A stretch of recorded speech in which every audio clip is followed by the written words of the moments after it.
Hey guys, welcome to the Hypertrophy Hub Podcast. So this week I'm speaking to Lyndon Purcell. So Lyndon Purcell works for JPS Education, or JPS. He works at JPS basically creating a bunch of educational content. He's one of their mentorship sort of lecturers. Really intelligent dude. And then I hope a lot of you guys will know who Eric Helms is. If you don't, seriously, you're missing out. Well, really, I'd be pretty distraught if you didn't know who either of these dudes are. Basically, today we're having quite an esoteric conversation around sort of the morals of call-out culture and sort of calling people out within fitness. I'm seriously excited to release this one. I hope you guys enjoy it. It's probably one of my best episodes yet by far. It is just, I'm really happy that I was able to facilitate this conversation between these two very intelligent individuals.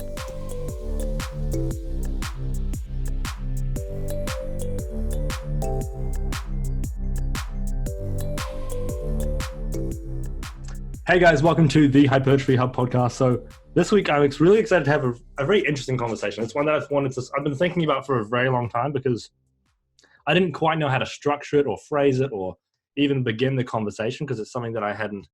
With all other things in these sort of topics, you kind of have a general guideline. You sort of have things that have been written in textbooks about it, but I find with this, there seems to be less so. So today I'm speaking to Eric Helms and Lyndon Purcell. We're generally going to have a conversation on sort of the morals of the call-out culture and I guess fitness, but also just in general. I think it might be a good place to start to sort of get you guys to outline your general positions on how you think we should approach things like calling people out. Should it ever be done? Is there any situation in which it should be done? And then we'll go from there and see generally where it goes. But would either of you like to start in terms of where you think we should do that, and where you should think it's just completely not useful to the conversation? In general, if the goal is just the pursuit of truth and basically getting the best health outcomes for the most people possible, I guess. Lyndon, you want to start? Yeah, sure. Thank you, Eric. Very important. Like you said, the most good health outcomes for the most amount of people. So for starters, we're already taking a sort of utilitarian bent to this conversation. So there's lots of sort of things that we're going to have to define a little bit before we can actually have an in-depth conversation. Like for starters, what would you consider calling out someone? I think sort of we all understand the nebulous concept a little bit of what it is to call someone out. And it's one of those sort of addressing information, but it's sort of, there's a bit of personal collateral damage there along the way as well.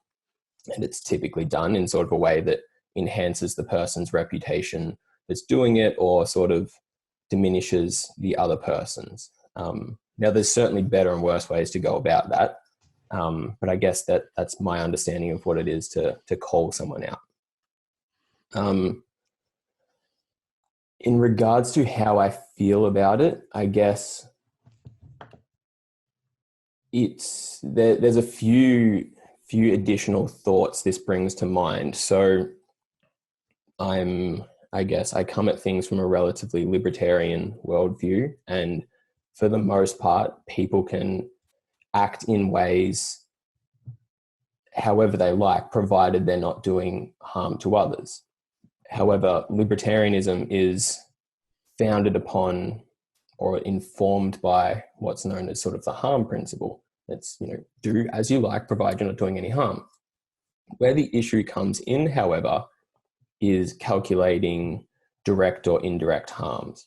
So there is the strict principle of harm, or the strict application of it, is basically, provided you're not stealing my money or punching me in the nose, do whatever you want. However, that then leaves a window of opportunity for people to make use of and cause, say, indirect harms. And the very sort of salient example of this, and one that's used a lot, and certainly isn't my own example, is like billboards or something encouraging smoking. It's like, that's not really necessarily taking some money out of someone's pocket, or it's not punching them in the face, but it is presenting information that is still going to encourage certain societal norms and push things in a certain direction. So I think, at least the way I've been thinking about this conversation, it's sort of at that point we need to work out, do you call someone out because of the sort of the injury, or is it may be causing direct harm? And I think that if it's causing direct harm, I think you are pretty much all clear on calling someone out. If you are stopping harm, I think the means justifies, or the end justifies the means. But it's the indirect harm, I think, that the evidence-based community maybe has with information communication. That may be all I will say for the moment. Eric and James, you can rebut or add or anything there. Yeah. I think so. Almost again, I think this does come down to definitions, but when I hear call out, to me, what the implicit definition there is, it is about the person, not necessarily the claim. Now, I will say that there is a significant, so let me just first say, if that is the definition we go with, that I am calling out a person because of a claim or because of behavior, the call out culture, or that the term call out suggests that there is, I'm have a problem with the person, and that there is that. So that's important. So you guys heard of Hamlins Razor? Yeah. Okay. So it's the idea that you shouldn't attribute malice to something that could be explained by ignorance or stupidity, right? And much more often, in my experience in the fitness industry, people are misinformed and accidentally putting out information which ends up causing harm, either indirectly or directly. They might be actively promoting something that they think is helpful, that is harmful, or they may be, like Lyndon said, promoting something that is false that could lead to something harmful. So when someone sees that and then they call the person out, it is essentially assuming that, well, I'm calling you out. You're the problem and not your content, which means I have a problem with you. I believe your behavior is malicious, or at least that's the only time I could see being reasonable to call someone out. So for example, if someone is actively, if there's no separation, if it's just someone saying, here's my position, I want this race, creed, religion, color, person to die, or like it's super obvious. Like, you put on your mustache, you tie someone to the train tracks, and then you get online and say, hey, I like to tie women to train tracks and watch them get crushed. Like, yeah, you can call them out, but that doesn't happen in the fitness industry to the same degree, or most commonly, or what we deal with the evidence-based community. Most of the time what we're dealing with is people who are assuming malice. Oh, you were trying to manipulate data, or, oh, you have a bias. And, when they say bias, they actually mean and you're aware of it, and you're trying to promote something there. So I think to circle back to where I started, what I'm saying, in general, I'm almost always against calling out within the context of the evidence-based community trying to address exercise science and nutrition, because it is about the person rather than the claim. The only times I could see it being different, I'm trying to look at my own behavior. I have positioned some people as examples of what's wrong with the industry. Like, it's almost become a meme in our culture to be like, look, this isn't like a Charles Poliquin, and no disrespect to the fact that he's passed. But we think of some people who are so persistent in their, I'd say, misrepresentation of data that we almost go, this person has to either not care or not know, or just be pushing financial interests. Like, they told you to take, 1 gram of fish oil per every percentage of body fat, and they have interest in selling fish oil. Like, I do think there is a certain point where you can refer to something that almost everyone has completely agreed upon, and that's almost apparently obvious that they are disingenuous. I can understand that, but that's almost not a call out. That's more like us using a cultural archetype.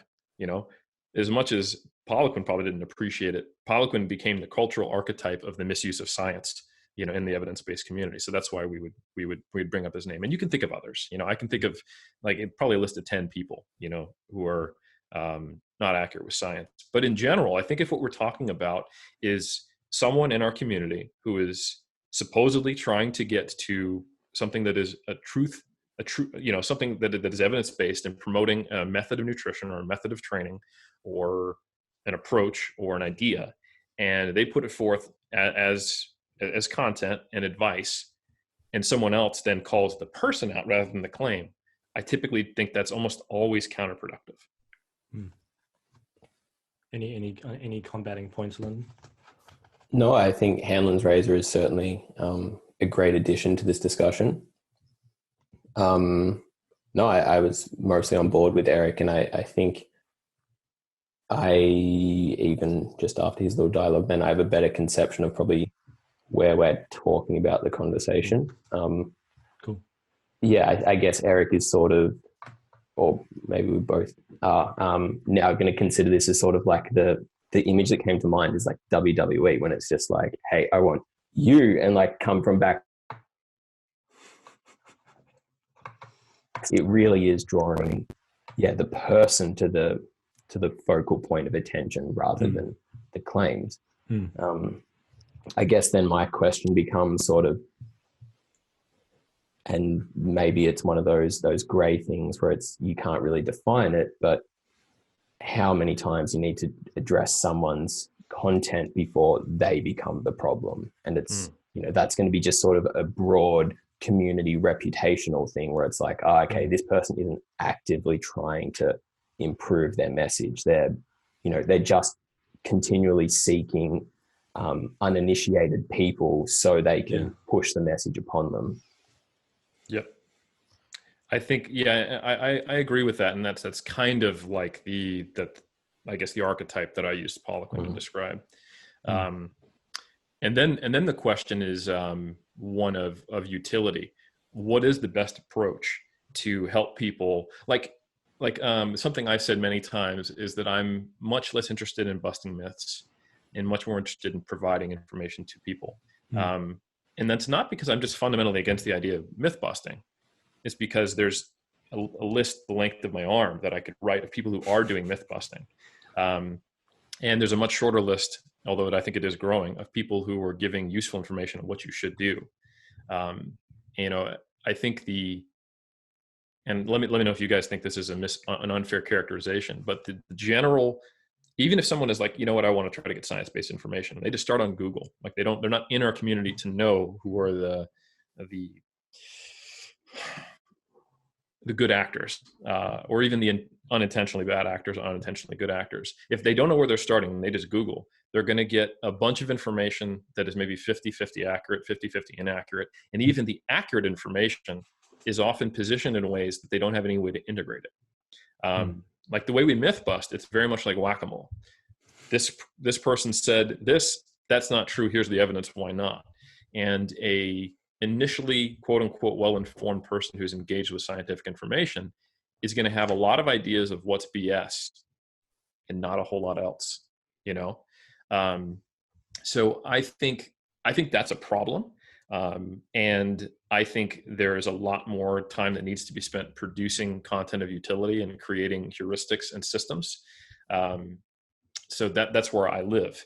But that doesn't necessarily mean that there is no benefit to debunking things, especially when they take hook and a lot of people are doing them and it has not been spoken to yet that there's an issue here. And I tend to do a lot of what I would describe as almost reactionary policing within the evidence-based community. We all think this is true. And I'm like, well, it is and it isn't. I want you to think a little more deeply. And I try to build someone's ability to be logical. So, but inherently what I'm doing there is I'm addressing the problem, not necessarily the purveyors of it. So I don't know how much that adds to the discussion or just kind of further gives some granular details. One thing that I thought could be important is, in general, it might be important to define sort of the goal here. So like in terms of, it's been something I've been thinking about a lot recently in terms of fitness, like coming from of my background of podiatry and stuff, the whole goal was more just health, right? But I guess fitness might have a slightly different goal. I think it's still health if you think of it in like a biopsychosocial sort of well-rounded sort of way.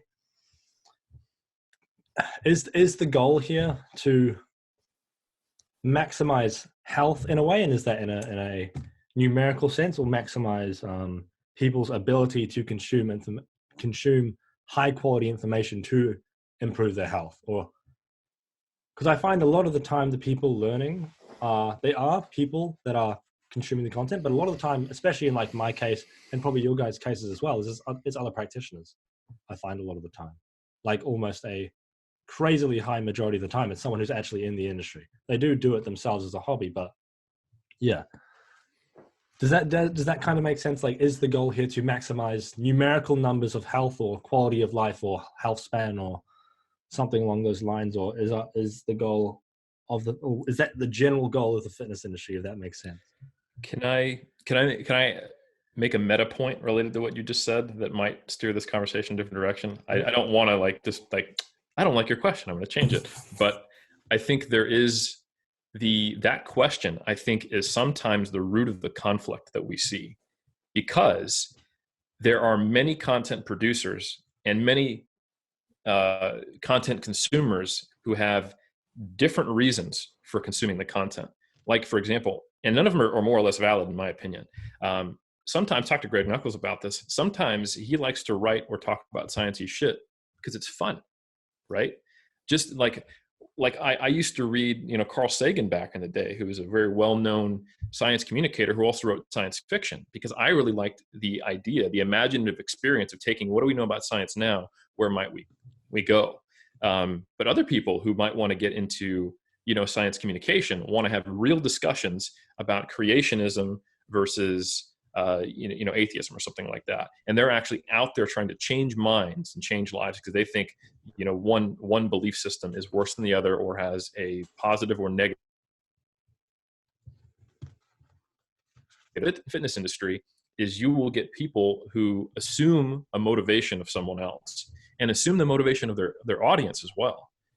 The most obvious example I can give, so people kind of know what I'm talking about in the context of fitness, is I would say the call out culture of early YouTube and early forums and early Instagram in the evidence-based community was you would attack an athlete or just someone who liked to lift, who had a great physique, and people like to follow them, often for entertainment or just like pragmatic tips. Like, hey, here's how I like to activate my chest, and they would find one little sentence and they were like, that's not true.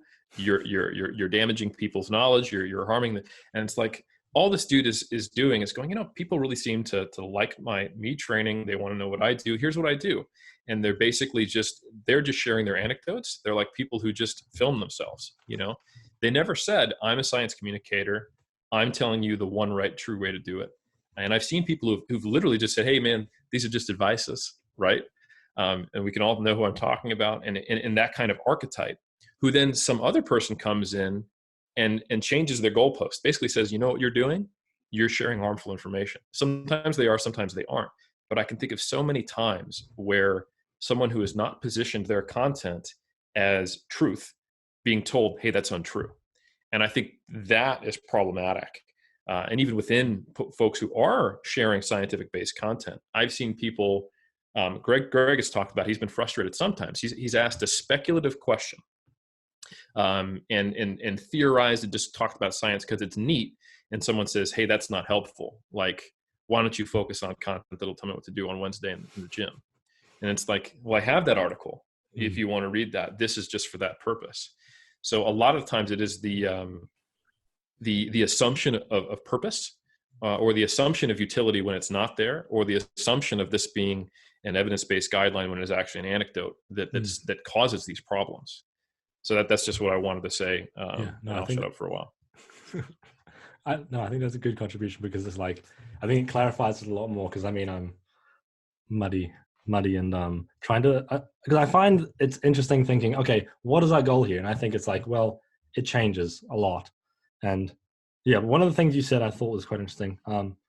do you guys think, and either of you feel free to answer this, do you think the responsibility of education is on everyone once you start creating content? Do you take up the responsibility, or does it, for instance, I don't know if you guys know who someone like David Laid is, for instance. He's a fantastically good looking, jacked Gymshark dude, right? And then someone like, more like an educator. It's like, if you compare those two people, I would assume that they hold different responsibilities in terms of education. I didn't cut out, did I? Different responsibilities in terms of education, but I don't know, where do you guys think that line needs to be drawn? When do they cross the barrier into saying I'm an educator and I'm not an educator? And when do they have to be intellectually responsible? I would certainly advise that everyone be intellectually responsible. Like I regardless if you're, a toddler just making your way in the world, like it's going to benefit you, I would imagine, like regardless of the harm you'll do to others if you're not. In regards to when you become an educator, I think that's probably one of those perception things. It's like a lot of people whack educator in their bio sort of the first time they've written an article, and that's fine. That is certainly true. But in regards to, the perception of you, I think that's something that's mostly out of your control, and you can just continue to put out educational content if you wish to be an educator. I did sort of miss, I think, the specific of your question because you did cut out a little. Right. So like comparing two different populations, someone like an influencer, or they would think of themselves as an influencer and they'd be okay with that sort of statement or that identity. And then you compare that to someone like educator, pure science educator. They do research, or they interpret research and put that out into the world. So what responsibility do you say influencer have to take in their educational statements? Yes. How much intellectual honesty should they strive for? Should it even be something they have to think about? Well, I think just we don't even really need to insert the word intellectual in there. Like, I think just honesty is important. Like if you don't know something, or like provided you're just speaking in a manner that someone can't really just rip the rug out from underneath you and go, hey, like all this was founded on garbage. Like, I guess I think one of the things that you learn when you begin to sort of get into the scientific world is just not say anything that's so far beyond what the evidence indicates. And I guess someone has that internal reading of roughly how much they know something. Now, certainly with egos and stuff like that, that can get blown out of proportion. But influencers, provided they're, not living so far up their own rectum, they should have an idea that there are actual, and I say that tongue in cheek, like there are many good influencers out there. They should have an idea that there are actually proper educators out there. And that 200,000 people following on Instagram isn't the same as a PhD in biological sciences or something like that.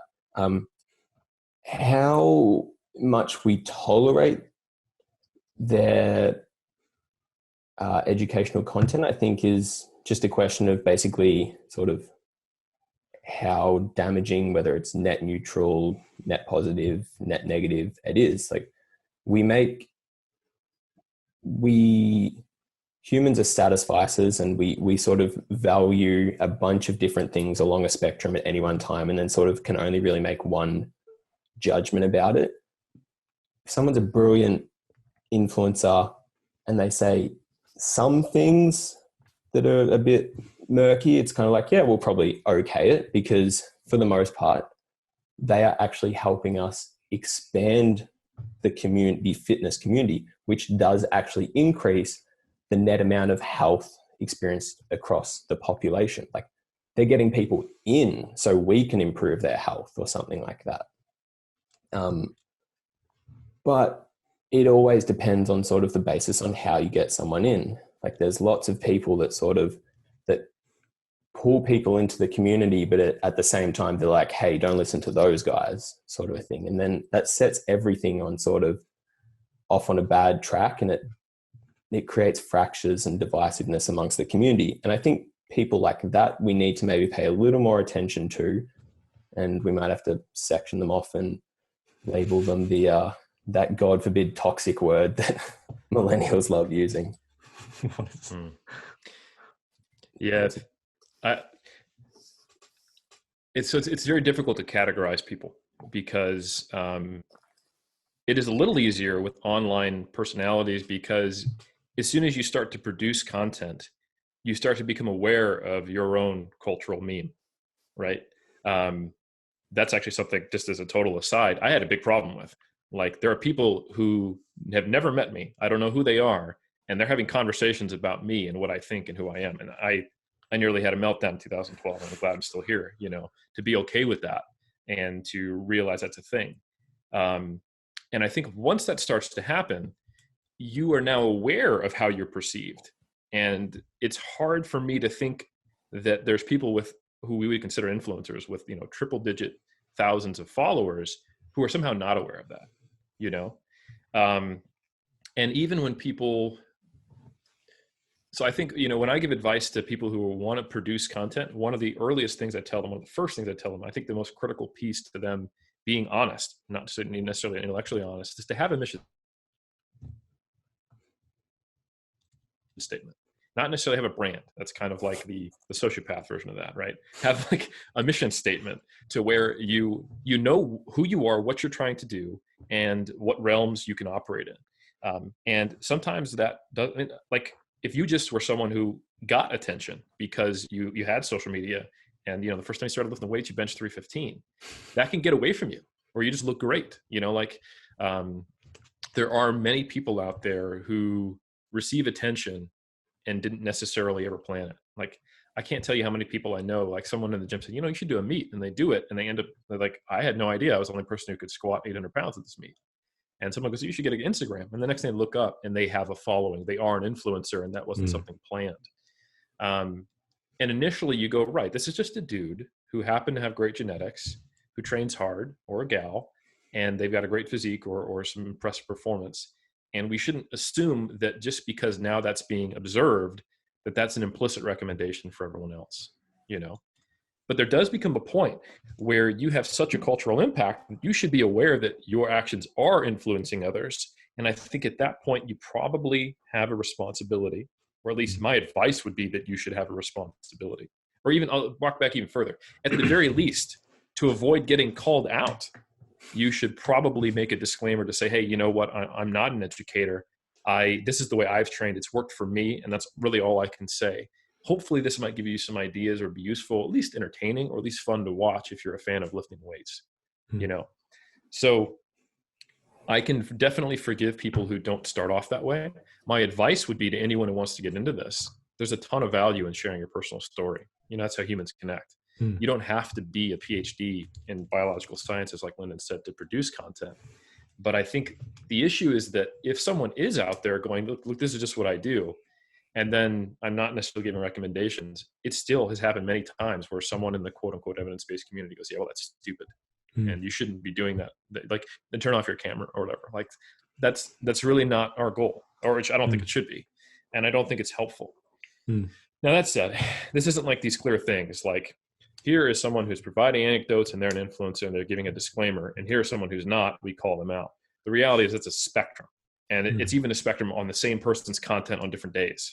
Like, if you're making an Instagram post every day and you got called out last week, you might have that disclaimer, and then time goes by, it's all good. Life in, hypothetical jacked or shredded man is it's the same. And you just be like, yeah, what you should do is try doing pyramids, and you just kind of let it go because you're making daily content, and that's the nature of social media. So, it's going to be along a spectrum. So that means there may be times where someone makes a claim who has a large cultural influence that could be harmful. I take responsibility and think about what has the most utility. And this is where I think psychology comes in. And what often happens and this is definitely a diversion. So if you want to like put a pin in this and come back to it, I'm fine with that. What often happens in our community is that the frustrated or angry or emotional caller outer in the evidence-based community, the hashtag science person who is angry. Let's be honest, that's what it is. It pisses you off, right? feel like it's undermining your work. Responds emotionally, attacks the person, calls them out, and then when they act like a human, they get pissed and they blame it on them. And when I say act like a human, I mean you have publicly attacked someone and you're expecting them to then behave rationally, even though if you're honest with yourself, you didn't do it for rational reasons. Because if your true goal was to simply remind this influencer that they have an influence and that they should be a little more careful with their content, why in the fuck would you do it publicly? You'd send them a private message and say, hey man, and this could be blowing smoke just to ease the conversation. It could be your true feelings. I think you're an awesome athlete, or you look great. It's cool. Here's some of the stuff I did like of yours, but I just want to let you know in that last video, I think you could be influencing some people to do X, Y, and Z, which is wrong or harmful or misleading or might go down. And, you know, I didn't want to publicly call you out because, you know, that's offensive. That's an attack. That would prompt you to respond defensively, no matter how intellectually honest or honest you were. That's the initial response that we have as humans, you know, in a hierarchical, just biologically, in my opinion. And you have to condition yourself. Like rational skepticism is not natural. You know, that's something that we condition ourselves to do. So anyway, unfortunately. Yeah. So like sometimes someone will start this debate or start this call out and they try to then treat it like a debate, even though the other person never agreed to a debate. You know, you can't just set the rules of your game that someone's not agreed to play. And then when they say, no, I don't want to play that game, be like, that's intellectually dishonest. You know, that's not fair. In fact, that is intellectually dishonest in my opinion. So, okay. So roll back what I'm saying, if there is that situation where someone is on that spectrum and it's iffy and their end goal is to maybe change that person's behavior, the last thing you'd want to do is try to publicly embarrass them. That has actively been shown to be counterproductive to that goal. So I think that's something that I want to just kind of put out there. I don't know if we're ready to go there yet, because that's quite the can of worms, but that's something where we should eventually go. Yeah. Lyndon, you go, and then I think then it would be cool to move on to what can we do? How can we be intellectually honest? But Lyndon, do you have any? Yeah, sorry. I just wanted to say Eric's point is actually very valid. Not like his previous points, they were all trash and start the podcast here. But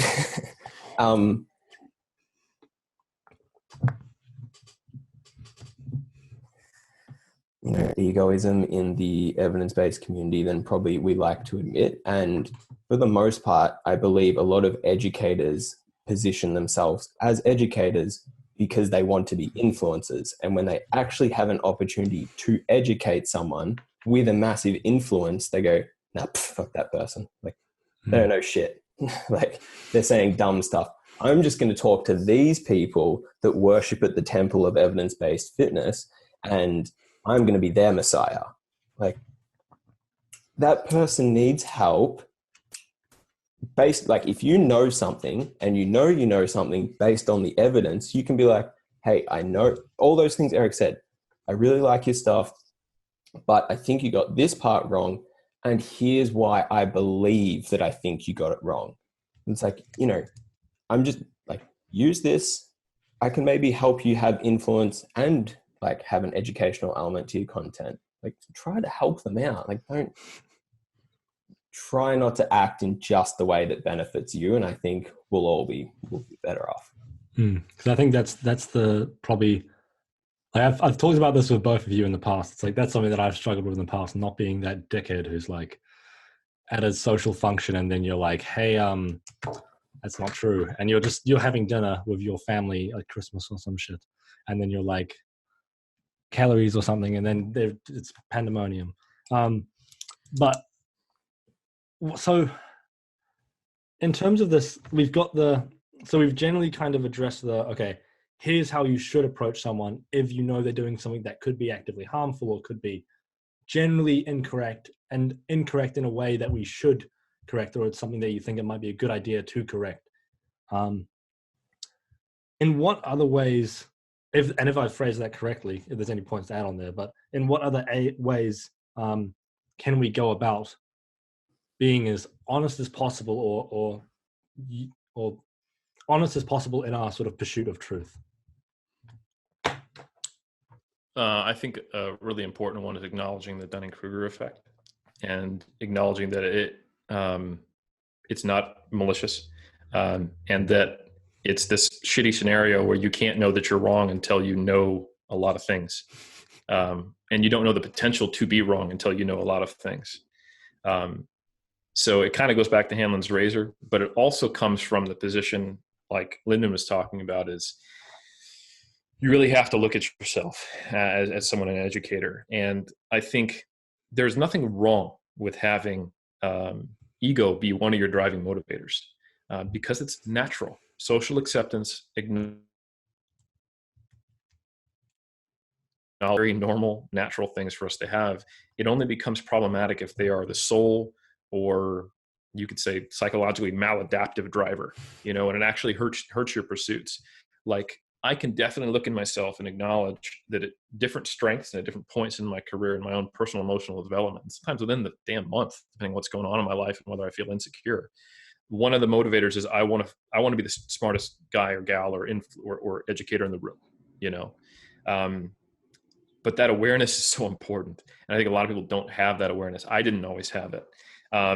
And when you don't have that awareness, and like Lyndon said, someone else gets attention and they're also saying something wrong and you feel insecure, those convergence of factors is what leads to someone just being like, you're a fucking moron, which, as we just discussed, probably doesn't have much utility, because the response you can expect, the human response, unless the person has really worked on this personally and thought about it, is actually quite outside of the norm, is to put their middle finger up right back at you. And you're now someone who's attacking them, and they're going to defend. That's a totally normal response. And they are no longer even looking at what you're saying to find the potential truth or utility, or seeing it as education. They're seeing it as an attack. And you have to know that. I think that's the really important piece here.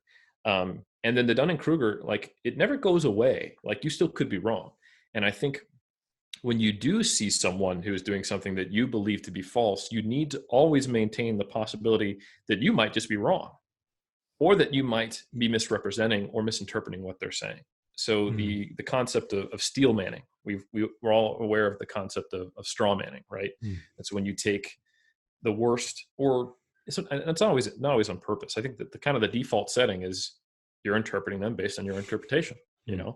And if you're cynical, if you don't like the person, if you've seen something that's very similar to that a bunch of times, like a great example is like Danny Lennon talking about chrononutrition, but you just heard that meal timing is a quote unquote myth from someone else, evidence-based. Chrononutrition becomes what that person, put as a myth, not the actual research on chrononutrition.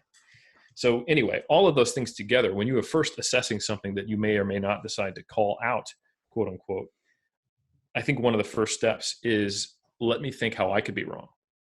And this comes to the principle of charity, which is very closely related to steel manning or straw manning. Straw manning is the weakest interpretation and most easy to attack of someone's position. Steel manning is your most charitable version of what they're saying, where you're going, how could this be right? Where are the strongest aspects of this argument or this statement? And then giving that to them. Communicating, so I think there's a couple things you need to initially do. Is first go, right, if I actually want to change the influencer's behavior, I should probably contact them and see if there's an opportunity where I can help them, which will then lead them further down that path of Dunning Kruger. They'll become more educated, they'll have better content, and they'll also be more circumspect when putting out content, because they'll realize the depth of the things they don't know, right? Now that doesn't always work. Sometimes you don't even get a response. You're in the request for ages. This person has 200,000 followers. Who are you? You guys run in different circles. You talk to all the other nerds, and they're talking to people who just like to lift weights, right? So there's a very high probability that you might not even get through. So that means, okay, I need to publicly say something so that they see it. And that is when you need to be incredibly careful with the way you talk to them. You want to be careful just one-on-one, but there's a lot more forgiveness to when you're not shaming someone in front of a bunch of people, or that's how they perceive it. So I think that's when using the principle of charity, steel manning, showing respect, and trying to get at the heart of the content and make sure they understand you're not attacking them as a person, and actually doing what you can to not tarnish their reputation. Because if you think about it, and this is kind of a bigger question, do we ever want to damage someone's reputation? That almost says that the person they are now is who they will always be. The only thing that can happen to them is they can get worse. Like if I want to actively, if when I actually commit to going right, I want less people to follow you. I want your reputation to be damaged. I want you to be less of an influence in the world. I want to harm your business many times, your livelihood, your personal life, because they're all interconnected. When you actually make that decision and you do that, that's what you're saying you're doing. And the only reason, in my opinion, you do that is you think they're past redemption. They're never going to be someone who can provide utility. They can't learn. And that's, if you are an educator, if you're someone in an evidence-based community and you've gotten to that point, man, that shouldn't happen very often or very quick. Or why the hell are you an educator? You need to get the hell out of here. You're way too damn cynical to be trying to help humans become better if you think that that's the case. So that was a little ranty, and I'll stop talking for a while. I have some thoughts, if that's okay, James. Yes, go ahead. I think we're probably going back a little bit in the conversation. I think one of the things that really helps fix the sort of the call out culture problem is like empathy, and that's kind of obvious, but I think a little bit of an understanding about empathy and what it actually is might be useful. One of the things, the distinguishments I think we need to make is we typically call people an educator when they may just be sort of a content creator. Like they might just be taking basically Eric's content, like whether it's his academic content or his books or something like that, kind of reformulating it and putting it back out. Like for the most part, that person is a content creator, not an educator. There's an educational element to their content, but they haven't really engaged in the active teaching process. And that is, I think, one of the biggest humilifiers. That's not a word. Something that induces humility. Yeah, I can do that. Something that induces humility, as Eric said. Teaching is, I think, one of the best things you can do, because in order to teach someone, you need to manipulate your brain into understanding the format of someone else's brain. And basically, how do you reconfigure that back into the way yours is constructed? And I'm sorry I made that sound just like Lego, but no, it makes a lot of sense. But yeah, and basically the theory of empathy is the degree to which you can understand someone else's brain. Okay. So, and that and teaching go hand in hand. And I really do think if you consider yourself an educator, pay close attention to how much teaching you are doing and how actively you are engaging with someone and helping to form their views. Don't just throw information at them and consider yourself an educator. It's a lot harder than that. You need to, I think the best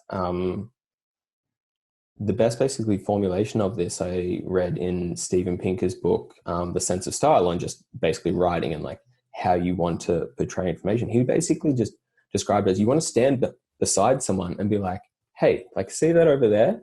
And then you describe that to them. See that thing over there, that dirt piled on top of each other? That's called a hill.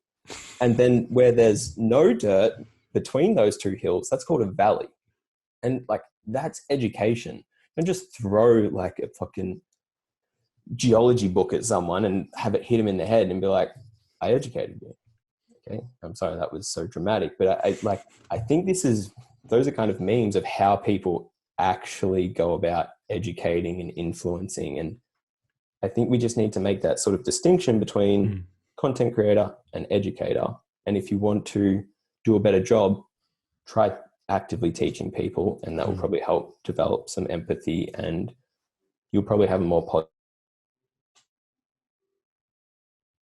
positive influence on the world. Yeah. I feel extremely lucky being in this position now, because I'm just like 21-year-old, right? And then I'm talking to smart people and they're basically saying, okay, this is how you don't fuck up really badly. And I'm just sitting here like, fuck, that's so true. It's really cool in my position. But One of the things that I think you touched on, both of you sort of touched on that I think is really cool, is sort of, well, I think it's probably, this should be the last thing we touch on, but see how long this goes for. But one of the things that I think does tie into this conversation is, in general, I think I'm unsure if we are getting to the stage where we're overcomplicating things. And I would say my rebuttal, if that's the correct word, to that, though, is the fact that, for instance, I sometimes feel as though I overcomplicate things for certain people. Like, for instance, maybe a client or maybe just a friend asking about fitness. I feel as though I'll give them information that's too overcomplicated. But then I don't think that's down to my degree of knowledge, because I think it would be pretty obvious. I compare my degree of knowledge to your guys' degrees of knowledge, and I think it would be pretty easy to assume you guys have more degrees of knowledge in this thing, in this whole fitness game. And just more degrees, but that's fine. Yeah, it's that too. One of those is my wife's, but count it for me. and I'm noticing, especially with you two in particular, you two have both taught me this very well, or displayed it for me, or being a role model for it, is sort of, the more you kind of know, I feel as though you can describe things better or simplify things that are complex while knowing more, but you only say the things that are useful without giving them all the in-depth mechanisms they don't need to know, or overcomplicating it. Or I guess that maybe it's the phrase by, I think it's Einstein, where he says you can't explain something well if you don't know something well, you can't explain it, something like that. If you don't know something, if you can't explain something simply, you don't know it well enough, is the quote that is supposedly attributed to Einstein. And supposedly, yes.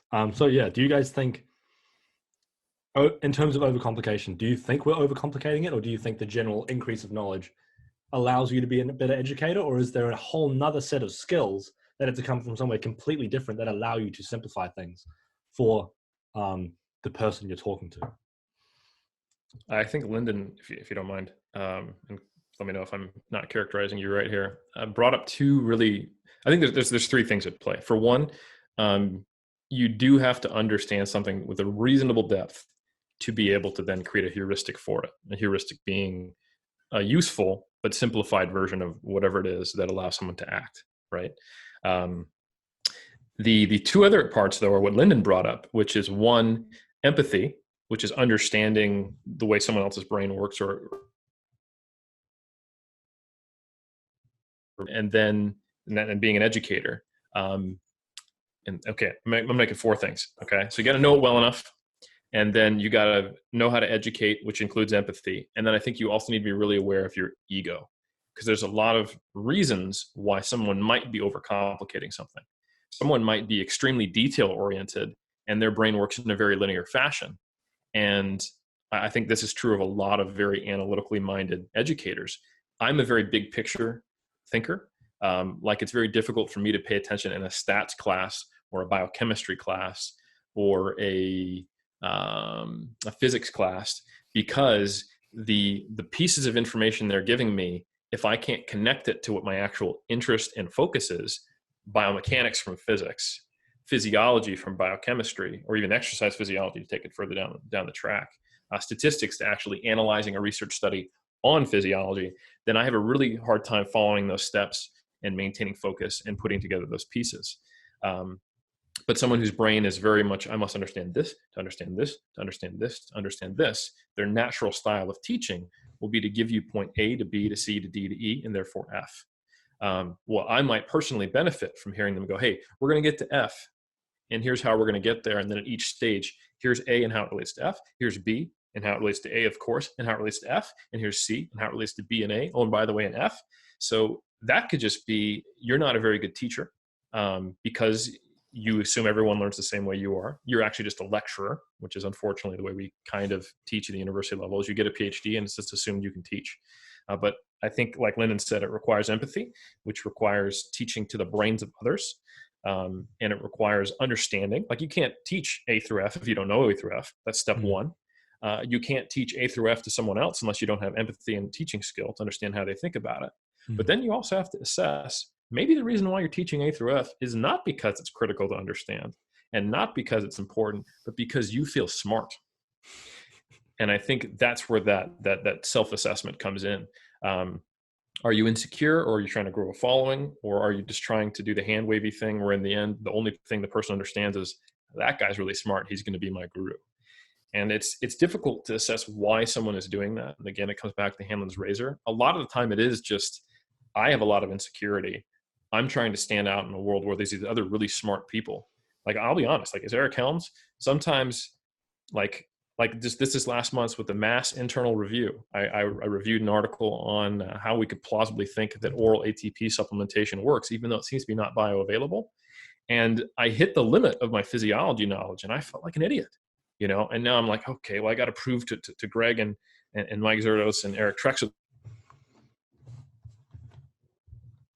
that I'm not an idiot. And I'm like, hold on, like, chill out, you know? So I think we sometimes underestimate how our insecurity or ego can influence our behavior. So it's those four things. Why are you sharing this information?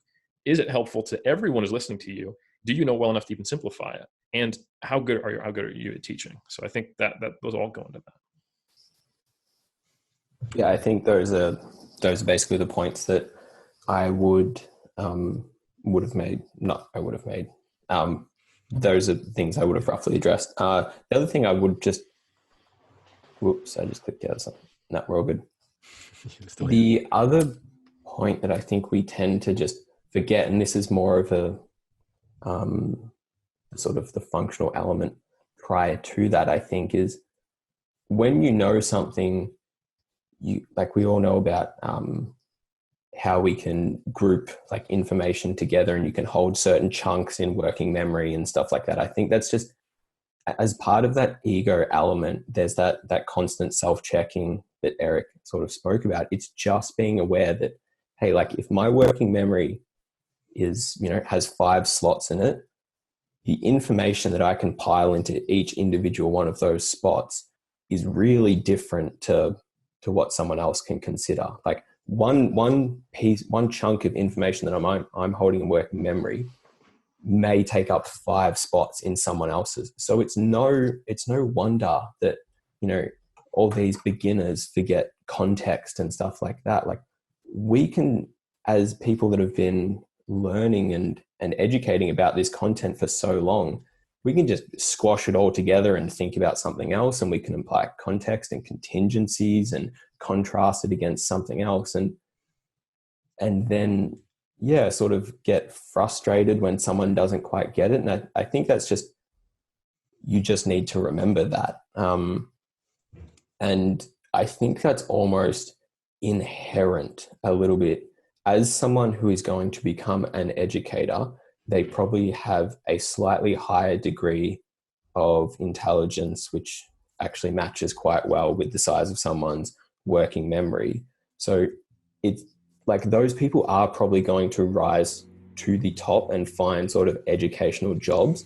And it's kind of like, I don't know, it's trying to fit like information from a fire hose down a garden hose at that point. And I think we just need to be wary that like this, I guess this is why sort of a team of educators is really useful. And Eric actually spoke about sort of being a dissident within the evidence-based community, because all that water that's not being sort of it's elsewhere and sort of taken back up and be like, hey, let's rethink about this. You missed that the first time, but we can address this again. And over time, you just add these chunks of information to people's understanding, and they can hold more bits of information in working memory, and we all get there. So sorry, that was potentially tangential, but I think with time. I think it's really useful. And I think a great example is like probably what I'm most well known for is the muscle and strength pyramids, which is completely not new information. It is just me seeing how all these things were disconnected. You know, those pails of water that have fallen off of these garden hoses, going, all right, let me give someone a concept. So instead of trying to fit, instead of trying to fit nutrition into like 15 different slots you don't even have, I'm able to give you a concept that basically can consolidate some of those. So you can hold this as some conceptual integrated information. Another good example of what Lyndon is talking about is purposefully de-jargoning what you're saying the exact same thing, but not saying contraindicated can be a huge benefit for someone just because there is a literal language barrier. When you say the word contraindicated, now they've lost some element of focus and they have to think back through English or use the context of what you said. Go, okay, here's what contraindicated made. Go back into what you said, figure out what that sentence meant. Oh, and by the way, it's been 5 minutes, you know? So all of those things are super important. And I think when you have done all those things, they're all very important. But when you've gotten to that certain level of knowledge, you also have to realize now you have an expert bias, you know, you're continuously becoming a little less in just the pursuit of knowledge, I should say, you're continually becoming a little less capable of teaching people who don't have the knowledge you have. And that's why I think there's a huge difference between a content creator and an educator, is that if you develop that skill without this, you become increasingly less relatable, even though you have a better understanding and a deeper well of knowledge that could benefit people. And you're also more likely to not be able to put yourself in the shoes of someone who might be putting out a falsehood. And then if you're also a cynic and also egotistical, that's when you have the kind of call out culture that I think is not helpful and actively creates more division and puts like the evidence-based community on an island in fitness more and more and more. Yeah. And that's something that I've personally been trying to kind of counteract, like just by the guests I have on the show. Like I'm pretty open to having a wide variety of people on, as long as I think the message they're saying is generally good. Like I'm trying to not let it become this thing where I'm only going to have people on who, for instance, I don't know, people who are friends with the same people. Like we can all think of people who like we're in the, like when we think of the evidence-based community, that I think I think I've discussed with both of you, is like that in itself creates its own issue. And I think also the thing you said about language, I find that quite interesting, because the more I think about these things, I start jumping to use the word hypertrophy instead of gaining muscle. And then my friends, I think of that as obvious, like, oh, it's hypertrophy. And it's like, I love the word hypertrophy. It simplifies everything. It seems to me like it simplifies the conversation instead of saying muscle gain, because then they're like, what does that, or like muscle growth. I think that complicates it to me, because then it's like, it seems more, is it muscle strength increase or is it muscle size increase? And I think to them, it might mean two different things. And I find that whole thing in general is pretty difficult, but yeah, I think, should we end it off here before we go down 50,000 different rabbit holes? But I think there's a lot more things to hash out here, because I don't know, maybe someone should write a book on it one day. But it's like, I think it's something that I hope I can master in the future or get closer to, because it's incredibly difficult. But so, James, can I ask you guys both a question? When do you think it is appropriate to call someone out? Like we'll remove some of the constraints we put around this. When is there a utility and benefit to publicly address the person and say, you're the problem?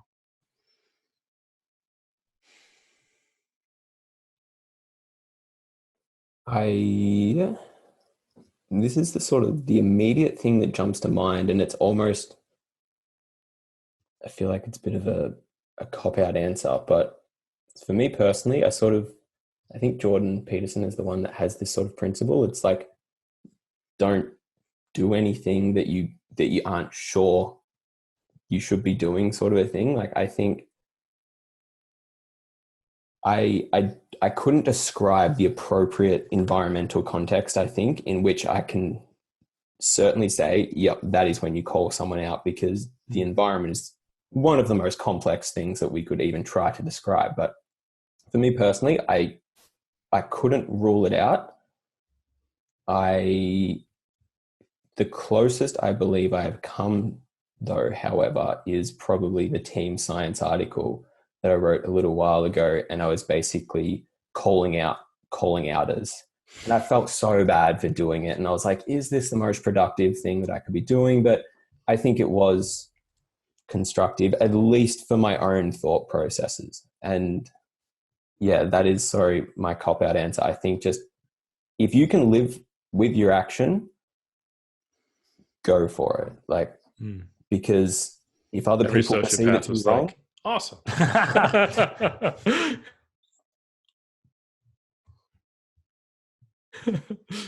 No, that's, sorry, I think I basically made my point.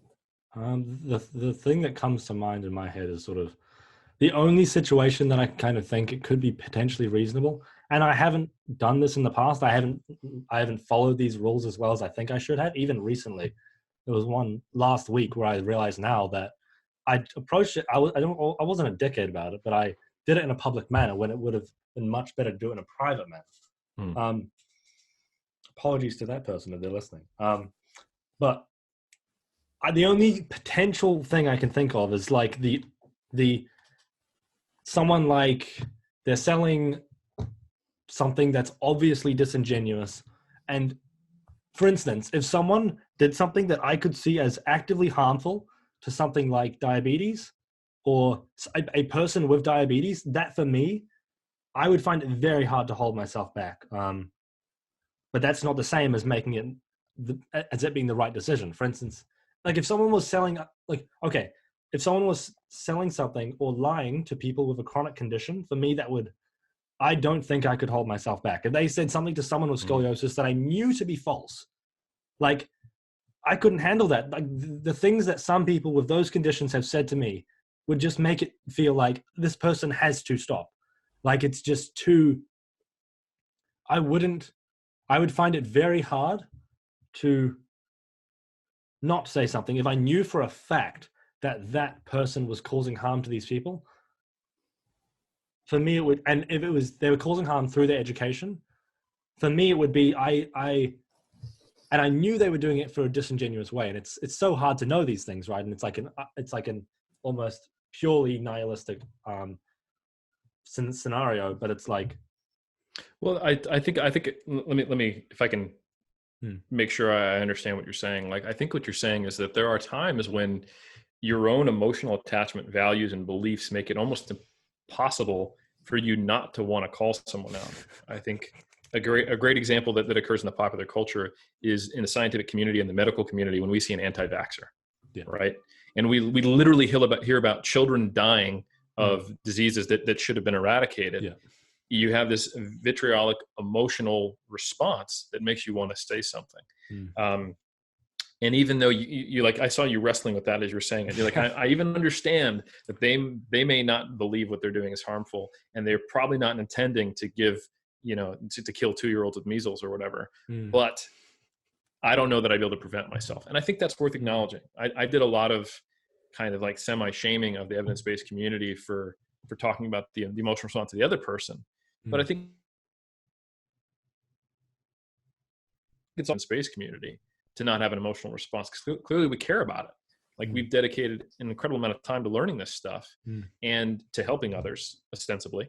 And when those two things converge and you are an empathetic person, the downside of empathy is that when someone does enter into your mind the camp of you're just harming people, then that's kind of when you go into like this protective attack mode. Yeah, exactly. All chips are off. You don't care. Like it's, yeah. And a great example is politics. This is something where we're literally talking about the governance of people, the potential oppression of groups, violence, war, laws that restrict freedom. Like that is where we see this happen, where even though people who know this might not be the best way to act, to engage and change, just pretty much just go to battle with each other and invert their own values in doing so. And then we kind of just get this widening gap. At least if you look at like US politics is the best example. So I get it, man. With that thing, it's like I saw a graph in the book, Coding with the American Mind a while ago. It was like, the graph was like, okay, here's how much we disagree on issues. And that hadn't changed much, but then the amount we disagreed on party was like fucking massive. And it was like, holy shit. Like, it's just so illogical, but that's humans. Like it was just crazy to see that, but yeah. I think that's another great example of Hamlins Razor.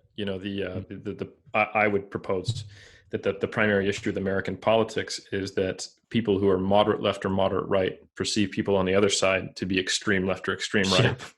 And even sometimes the people who put themselves out as I'm a political person who's a rational skeptic.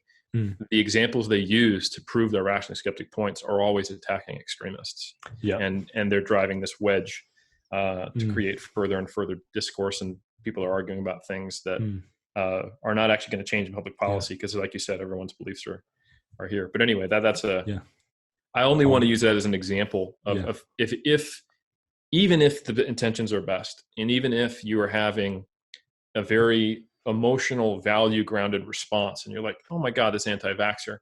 Unfortunately, I don't think that even calling out anti-vaxxers is the best way to change. I mean, these people are literally potentially harming their own children. So it's almost certainly not just this camp of people who are surreptitiously being, children murderers purposefully. Yeah. It's ignorance, and it's a lack of faith in education, and even a questioning of science and expertise that we've run into. And I think a lot of that has come from sort of this call out culture. I mean, if you look at some of the, like when you try to stream them, that's actually part of call out culture. That's them saying you can't trust the establishment. The establishment's bullshit. Here, buy our stuff. So I think we see it everywhere. We see these echoes of of the issue with doing this. So I really like, Lyndon, that you had, just for my own biased belief on this, that it's probably almost never appropriate to call out the person. I like that you were like, I'm not going to discount that there might be a time to do it, but I can't think of a condition where I would. I think that's the right response. If I had to put my pin in a position, that would be it. Is that that there might be a time this is appropriate when you actually know someone is continuously negatively acting, and you can't change their behavior. The best thing you can do is speak to their audience and try to be like, look, the emperor has no clothes, and not only that, but he wants to flash you and harm you, like this is a bad man. So, but it's just so rare that actually happens. And I think, unfortunately, we've seen like through politics or the anti-vaxxer scenarios that even when something is emotionally charged and you're doing it for virtuous reasons, it doesn't necessarily move the needle the way it should be. I think what probably has had a bigger impact on the anti-vax movement starting to come back down is, unfortunately, the measles outbreaks. People are seeing facts, not the emotional representation of facts. They're going, oh shit, people are dying of diseases that we used to be vaccinated before. Maybe I'm wrong. Rather than going, you're a bad person. Unfortunately, as much as some people think that shame, it changes behavior and changes society, I really don't think it's effective. I think if anything, it just triggers the, an ashamed response, which typically doesn't help. Like, it hasn't worked for the obesity epidemic. Yes, that was literally what I was thinking. It's like my conversations with Danny Lennon about obesity. It's kind of frustrates me a lot about obesity because it's like you can't. That's the reason why I don't think it. And I don't want to misrepresent his point, but it's like that's why it might be very, very difficult to solve it with education or make that a massive part of solving it, because it's like it's a whole fucking can of worms, and it's just too complicated of an issue. But yeah, any closing comments? I just like 3, if I can rattle them off quickly. Something that, just to go back to the political point very quickly, something I always try and keep in mind, there's a very good essay on one of the blogs that I like to read called I Can Tolerate Anything But the Outgroup. And in that is basically the exploration of the idea that the outgroup is someone that is like 2 to 5% different from you. Like it's, they are, the conservative as opposed to the Democrat. It's like, it's not the Democrat going, oh, the outgroup is these people on the other side of the world that I don't even think about or care about. It's that person that you're so close to in your values and stuff like that, but there's just a slight divergence. That's the person that you end up expressing the most hatred towards. And I always try and remember that. Like, even these influencers or people that we get annoyed about in the evidence-based community, like 98% of their beliefs are the same as ours. Like, they value fitness, they value health, they think it's a good pastime, but we turn the minutiae into something massive. And then I forgot my other 2 points. So, the other thing is when we make moral judgments on people, I think my view on that is informed by the idea of like Sam Harris's belief that moral judgments can still be rectified by information and education. Like even if you think someone is doing something for malicious purposes, that can probably be fixed by helping them change their perception. Like, so again, calling out someone is just, man, like, when are you going to do it? I really think, if I'm understanding this correctly, and I always try and take that personal element out, we always want to try and change the signal someone is sending rather than suppress or nullify it. And I'll end on that.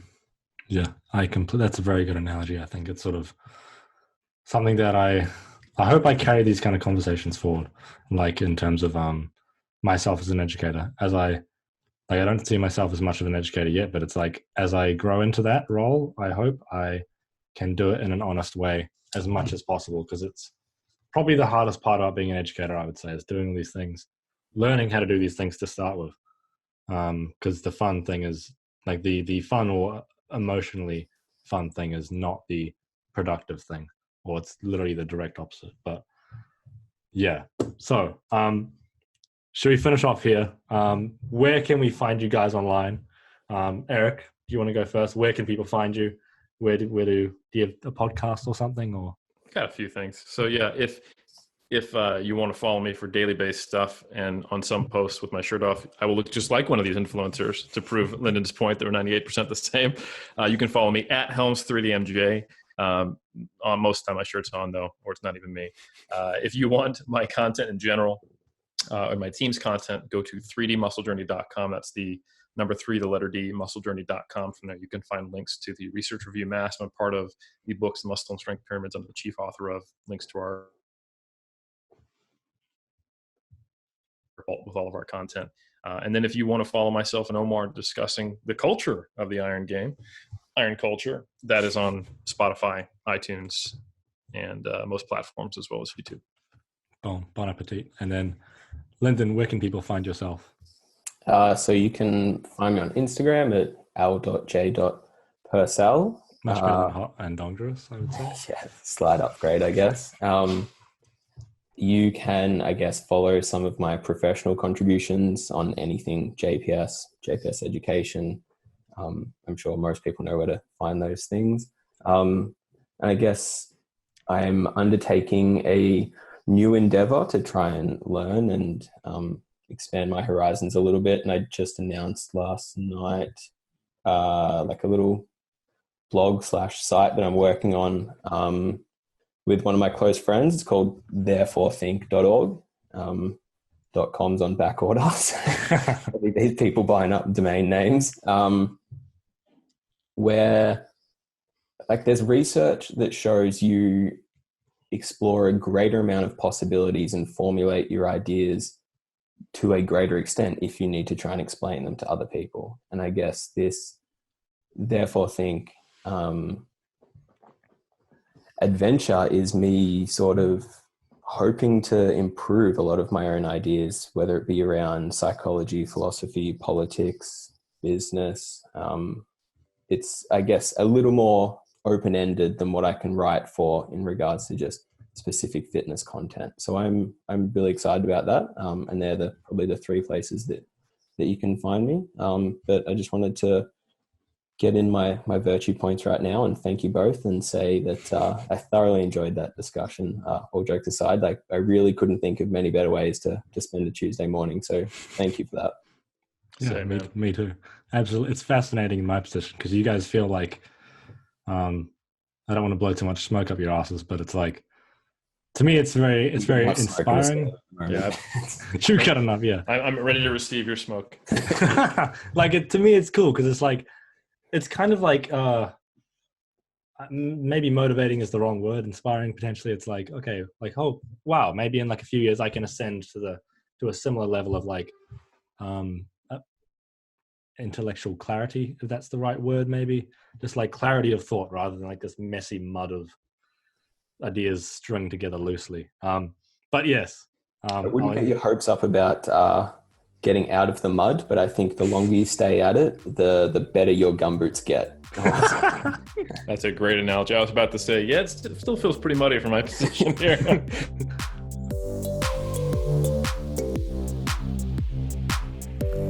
Hey guys, so thank you guys so much for listening to this episode. Seriously, that one was probably one of my favorites of all time, probably top 5, top 10 favorites of all time. For me, it's just like these dudes, these guys in particular have seriously been like the biggest role models for me. Like, as an educator, they have just kind of, they've done what we literally talked about in this conversation for me so many times. Instead of ridiculing me, they've never ridiculed me. They've just subtly explained ways in which I am wrong. And it's like, they've done that for me over time, and holy shit, like, yeah, ridiculously grateful for it. I'm also grateful for this conversation because I feel as though we went into things that I feel as though people kind of want to talk about or don't know how to talk about, or they feel they have some kind of ideas of it, and I feel as though these two individuals just kind of strung a bunch of ideas together that worked amazingly. Like, it's just fantastic. So if you guys want to find either of these two lovely individuals, you can find them online at, you have JPS Education and L.I.J.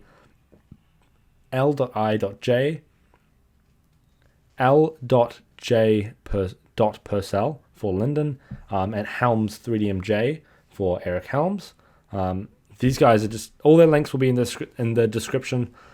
Phenomenal, seriously, like my favorite educators, seriously underrated. Like, speak to them if you can. If you can have a conversation with these dudes, seriously do it. It's mind-blowing.